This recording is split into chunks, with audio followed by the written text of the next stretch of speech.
Hi అండి, నమస్తే. Welcome to Suhasini's kitchen. నేను మీ సుహాస్ని రెడ్డి. ఆలుతో మనం చాలా రకాల వంటలు చేసుకుంటూ ఉంటాం. కానీ ఈరోజు మనం చేసుకోబోయే ఆలు మసాలా కర్రీ చాలా స్పెషల్ అండి. హోటల్ స్టైల్ గ్రేవీతో నోట్లో వేస్తే కరిగిపోయేలాగా చాలా రుచిగా ఉంటుంది. దీనిని అన్నంలోకి తిన్నా, చపాతీ, పూరి లేదా బిర్యానీ బాగా రైస్లోకి తిన్నా చాలా అద్భుతంగా ఉంటుంది.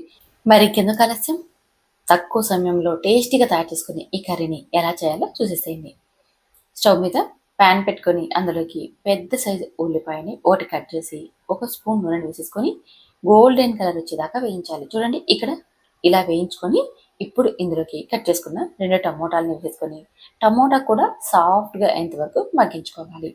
టమోటా సాఫ్ట్గా అయిపోయాక ఇందులోకి 5 నుంచి 6 జీడిపప్పును వేసేసుకొని ఇదంతా స్టవ్ మీద నుంచి దించి చల్లారిన తర్వాత మెత్తని పేస్ట్ లాగా గ్రైండ్ చేసి పక్కన ఉంచేసేసుకోండి.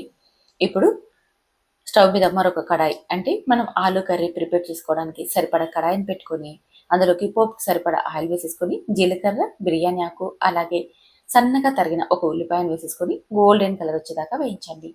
తర్వాత ఇందులోకి ఒక స్పూన్ దాకా ఫ్రెష్గా దంచిన అల్లం వెల్లుల్లి పేస్ట్ని వేసేసుకొని అల్లం వెల్లుల్లి పేస్ట్ పచ్చి వాసన పోయేంత వరకు వేయించుకోవాలి. తర్వాత ఇందులోకి మనం ఇందాక టమోటా, ఉల్లిపాయ, జీడిపప్పును గ్రైండ్ చేసి పెట్టుకున్నాం కదా, ఆ పేస్ట్ని వేసేసుకొని ఇందులోకి పావు టీ స్పూన్ దాకా పసుపుని, 2 స్పూన్ల దాకా చిల్లీ పౌడర్ని, అలాగే ఒక స్పూన్ ధనియాల పొడిని వేసేసుకోండి. చిల్లీ పౌడర్ మీకు స్పైసీ ఎంత తినగలరో అంత వేసేసుకోండి. చిన్న మంట మీద బాగా వేయించుకోవాలి. ఒక 5 నుంచి 10 నిమిషాలు టైం పడుతుంది ఇది మంచిగా వేగడానికి. ఎప్పుడైతే వేగి ఆయిల్ సపరేట్ అవుతుందో అప్పుడు ఇందులోకి గ్రేవీకి సరిపడా వాటర్ని వేసుకోవాలి.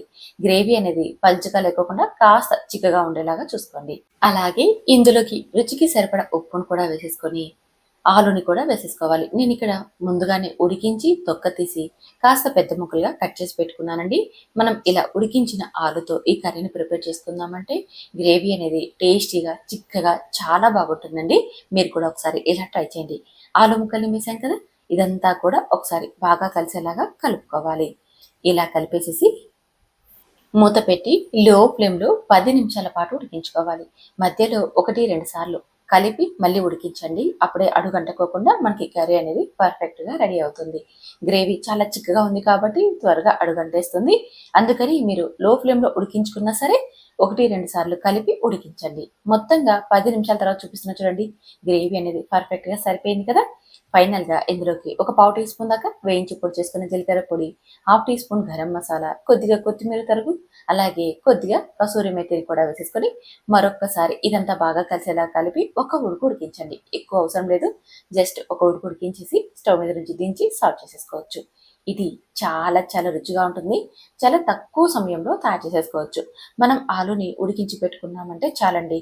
జస్ట్ మనకు ఒక 10 నిమిషాలు టైం ఉంటే ఈ కర్రీని ప్రిపేర్ చేసేసుకోవచ్చు. చపాతీ, పూరి, దోశ, బాగారా రైస్, బిర్యానీ ఇలా అన్నింటిలోకి పర్ఫెక్ట్ అండి. ఇంటికి ఎవరైనా అతిథులు వచ్చినప్పుడు కూడా ఇలా మనం టేస్టీగా వాళ్ళకి తయారు చేసి పెట్టచ్చు. మరి కింద కలసం ఒకసారి మీరు కూడా నా స్టైల్ ఆలు కర్రీని ట్రై చేయండి. ట్రై చేశాక మీకు టేస్ట్ ఎలా వచ్చిందో కామెంట్ చేయండి. నచ్చితే మాత్రం ఈ వీడియోని మీ ఫ్రెండ్స్ వాళ్ళందరూ కూడా షేర్ చేయండి. ఇలాంటి టేస్టీ వంటకాల కోసం సుహాస్నిస్ కిచెన్ని సబ్స్క్రైబ్ చేసుకొని ఫాలో అవ్వండి. Thank you for watching.